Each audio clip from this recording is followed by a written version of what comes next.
मेरा सादर नमस्ते। कई दिनों से मैं यजुर्वेद के मंत्रों पर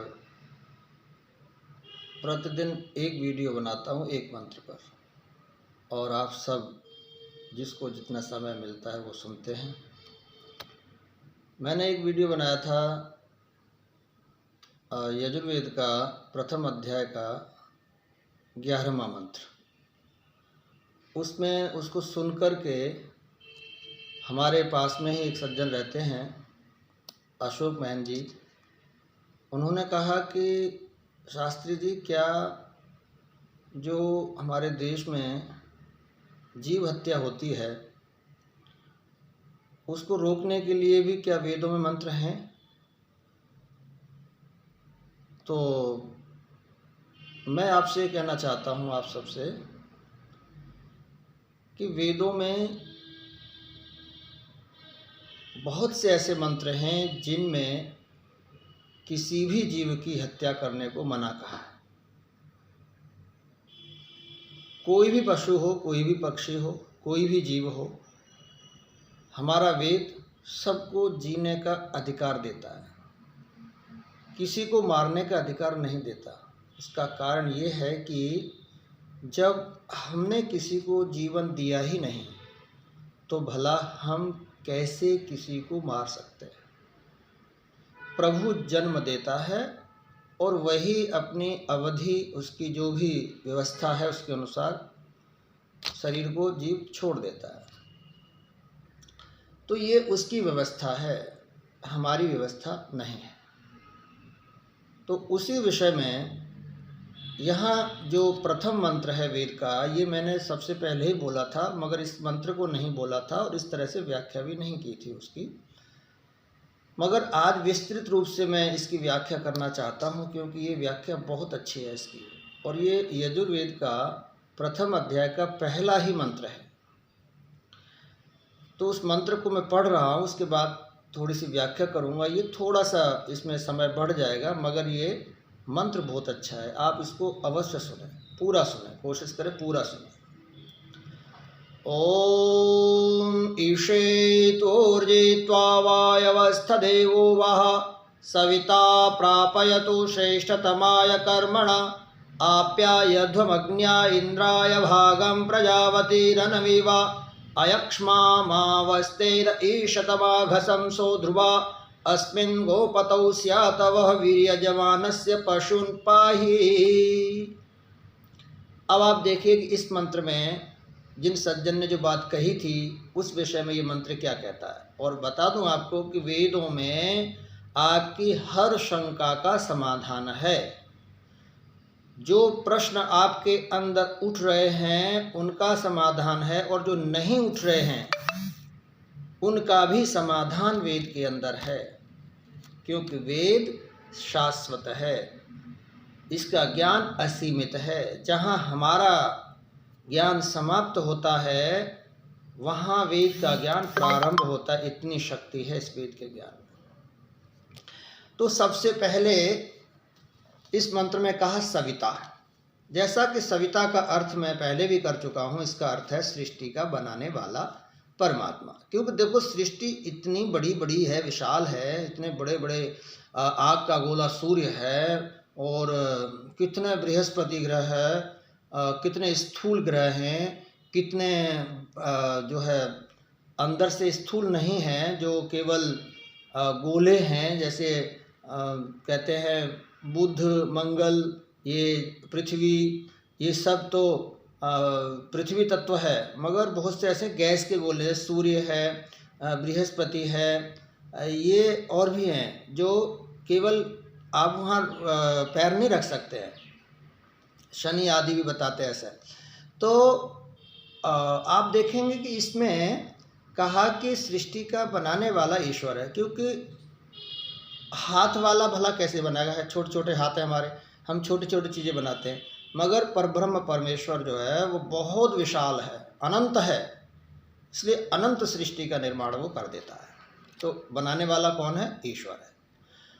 फिर आगे आया देवः।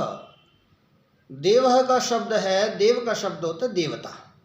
देखो, हमें जो दे रहा है वो देवता हमारे लिए देवता है, जैसे सूर्य प्राण देता है, अन्न जीवन देता है, अग्नि ऊर्जा देता है, जल जीवन देता है, वायु प्राण देता है, ये सब हमारे लिए क्या है? देवता हैं। इसलिए हैं क्योंकि हमें दे रहे हैं। मगर इनको भी कोई देता है, इन्हें भी ऊर्जा शक्ति मिलती है, इन्हें भी कोई चला रहा है, उसका नाम है देव महादेव, जो देवताओं का भी देव है। यानी हमारा देव तो ये हो गए जलवायु आदि, मगर इनका भी देव है, जिसे हमारी भाषा में हम कहते हैं महादेव, यानी देवताओं का भी देवता। अब वो कैसा है? वायवहस्थ, वायवह यानी वो हमेशा क्रियाशील है। यूँ तो वो सर्वव्यापक होने से स्थिर है, परंतु वो चेतन होने के कारण क्रियाशील है, हमेशा कर्म करता रहता है, कभी नहीं सोता। वो सोता नहीं है, वो हमेशा कार्य करता रहता है। एक सृष्टि का निर्माण चल रहा है, दूसरी सृष्टि बन रही है, कहीं बिगड़ रही है, उसका ब्रह्मांड में ये सब चल रहा है। हम तो तुच्छ बिंदु पर रह रहे हैं, बहुत छोटा सा बिंदु है, वहाँ हम रह रहे हैं, असंख्य सृष्टियाँ। ऐसे ब्रह्मांड में वायवा यानी वो क्रियाशील है, निरंतर कर्म करता रहता है, और वो सर्वोत्तम श्रेष्ठतमाय, वो बहुत ही श्रेष्ठ है, वो सत्व गुणों से भरपूर है, सात्विक है, पवित्र है, शुद्ध है। महर्षि दयानंद जी दूसरे आर्य समाज के दूसरे नियम में ईश्वर का वर्णन करते हैं। वो क्या है? शुद्ध स्वरूप है, उसका स्वरूप शुद्ध है, वो श्रेष्ठ है, उत्तम है, ऐसी उसकी व्याख्या करते हैं। और कर्मणे, वो कर्मशील है, और हम प्रार्थना उसी से करते हैं। क्या? ऐसे ईश्वर से, कर्मशील ईश्वर से प्रार्थना करते हैं कि प्रभु हम भी कर्मशील रहें, हम भी निरंतर कर्म करते रहें, निकम्मे होके ना बैठें, स्वाध्याय करें, शरीर को स्वस्थ रखने के लिए करें, धन कमाने के लिए करें, चाहे वो धन भौतिक हो या धन परमार्थिक हो, आध्यात्मिक हो, कमाने के लिए पुरुषार्थ करते रहें। ऐसे ईश्वर से हम प्रार्थना करते हैं कि हे परमात्मा ईशे, इसका अर्थ है कि प्रभु मेरे घर अन्न से भरे रहें, अन्न धन मेरे खेत में फसलें, मेरे देश की फसलें लहराती रहें, और अन्न सबके घरों में भरपूर आता रहे।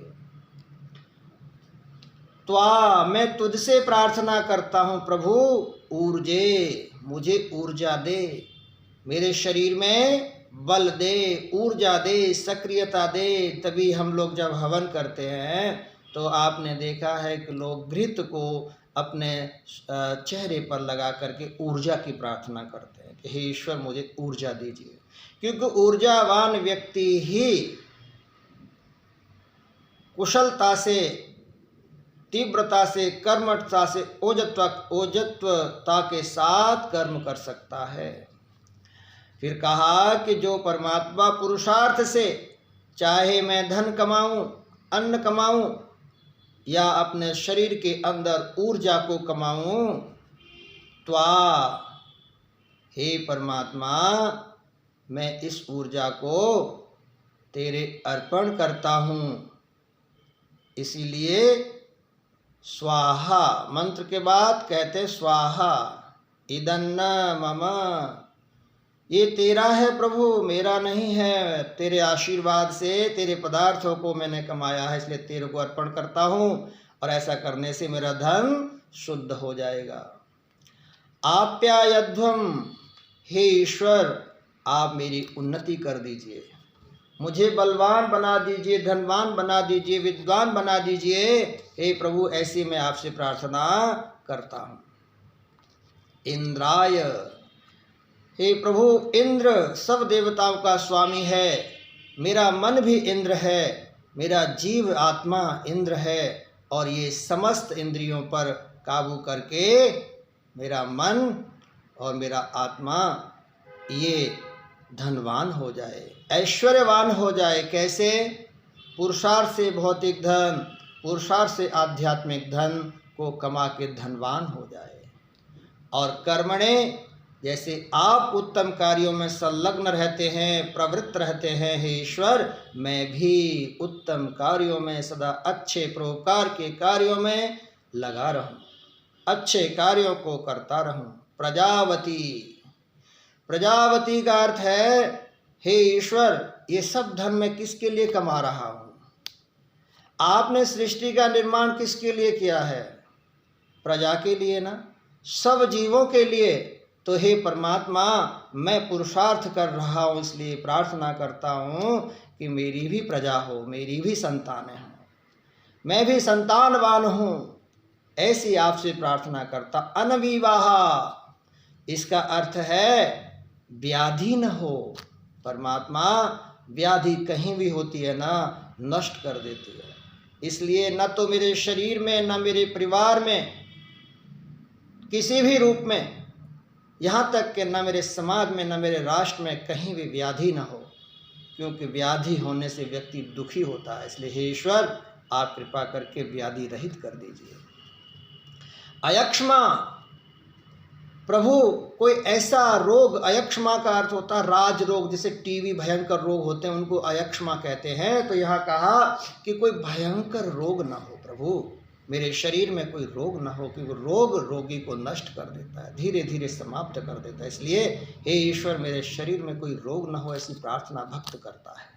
अज्ञा, और इसमें कहा परमात्मा मेरे घर में गौ और मेरे शरीर में जो इंद्रियां हैं ये मेरे अनुकूल हों, और जो पृथ्वी है जो पालन करती है, उस पृथ्वी माता, जिसको माता जो मैं कहता हूँ, माता भूमि पुत्रो अहम पृथिव्या, मैं इस भूमि का पुत्र हूँ, पृथ्वी मेरी माता है।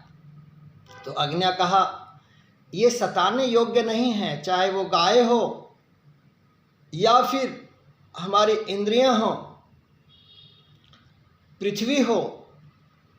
पृथ्वी को अगर उजाड़ दिया तो हमारा अहित होगा, गौओं को अगर वध कर दिया, मार दिया तो अहित होगा, ऐसे ही अन्य पशुओं को मार दिया तो हमारा अहित होगा। अज्ञा का अर्थ है ये न मारने न सताने योग्य हैं, इनका सदा रक्षण। प्रापयतु, हे ईश्वर उत्तम कार्यों में हमको प्रयुक्त कीजिए, उसमें लगाइए। आपकी कृपा से अगशंसः, पाप का प्रशंसक, जो पाप की प्रशंसा करता है, ऐसा मेरे अंदर कोई दोष न हो, मेरे घर में कोई व्यक्ति न हो, मेरे राष्ट्र राज्य में कोई व्यक्ति न हो। स्तेना, कोई चोर न हो, कोई चोरी करने वाला न हो। माँ ईशता, हे ईश्वर ऐसा कभी उत्पन्न न हो, कभी कोई ऐसा समर्थ न हो जो पापी हो।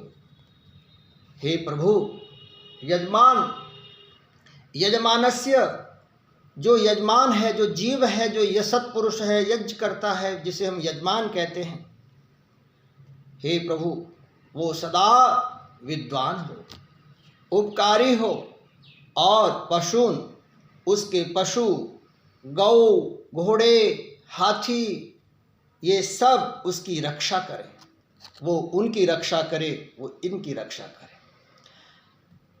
पाही, रक्षा करने के लिए शब्द पाही आया है, वह उन गौओं, उन पशुओं को अगशंस, कोई पापी, कोई चोर, माँ ईशत, कोई हनन ना करे। ये बात यहाँ पर जो उन सज्जन ने कही थी वो यहाँ आकर के स्पष्ट हो जाती है। माँ ईशता, हनन करने में समर्थ ना हो।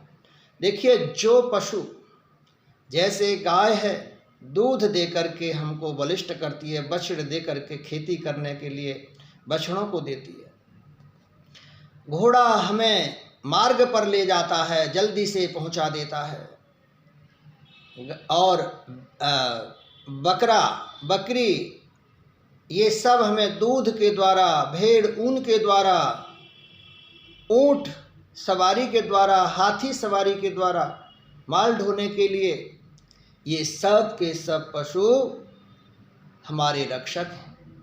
आप विचार करें, संपूर्ण जीवन ये पशु हमारी रक्षा करते हैं, चाहे वो मेहनत से हमारे संसाधनों को इधर से उधर ले जाने के लिए, साधनों को लाने के लिए, अथवा दूध आदि देने के कारण हमारी रक्षा करते हैं। और जो जिसे हम गौ माता कहते हैं, जो हमारी रक्षा करता है, वो हमारे माँ के समान होता है। और अगर उसी को हम संपूर्ण जीवन, जिसने हमारी सेवा की है, संपूर्ण जीवन हमारा उसने ख्याल रखा है, उपकार किया है, और उसी प्राणी को हम मार करके खा जाते हैं, तो आप समझ सकते हैं कितना बड़ा पाप है।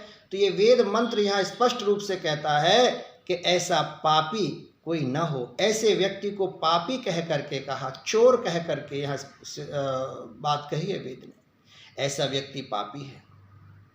वो इसलिए है क्योंकि वह एहसान फरामोश है, यानी एहसान नहीं मान रहा है। जिस जीव ने आपका पालन पोषण किया है, उसी जीव को आपने मार के खा लिया। आश्चर्य है, वो बेचारे इतने सात्विक हैं, भेड़ है ऊन देती है, इतने सात्विक हैं, क्या खाते हैं? घास खा के आपको दूध देते हैं। और उन्हीं अहिंसक पशुओं को हम खाते हैं। उन्हें हमारा समाज, कितने लोग हैं जो खाते हैं। यहाँ मैं किसी धर्म विशेष की चर्चा नहीं कर रहा हूँ, किसी जाति विशेष की चर्चा नहीं कर रहा हूँ। यहाँ मैं मनुष्य मात्र की बात कर रहा हूँ कि मनुष्य अपने निजी स्वार्थ में इतना अंधा हो जाता है कि जो रक्षा करने वाले की ही भक्षा कर देता है। तो वेद मंत्र एक नहीं है, ऐसे अनेक वेद मंत्र हैं जिनमें ये पाप करने की अनुमति नहीं दी है। इसे हत्या कहकर के पापी बनाया है, जिसका दंड ईश्वर देता है। अस्मिन आगे कि इस गोपतौ यानी पृथ्वी का रक्षा करने वाला मनुष्य है, जो कि अपने सब पशुओं का स्वामी है। गोपति का अर्थ जो अपनी इंद्रियों को वश में रखता है, वो भी गोपति है। और किसान जो अपने पशुओं को अपने घेर में व्यवस्थित रखता है, वो भी गौपति है। और जो सिद्ध पुरुष, जो पुरोहित है, जो विद्वान है, जो वेद मंत्रों को, पंडित है, जो वेद मंत्रों को अपने सुरक्षित रखता है, वो भी गौपति है। प्रभु समस्त सृष्टि को अपने वश में रखता है, वो भी गौपति है। तो इस प्रकार से हे परमात्मा, जो मेरे गौ आदि पशु हैं, ये सब सुरक्षित स्थिर रहें, इसका कोई अहित न करे। मैं प्रभु आपसे प्रार्थना करता हूँ कि ऐसे पापियों को आप दंडित कीजिए। आपके नाम पर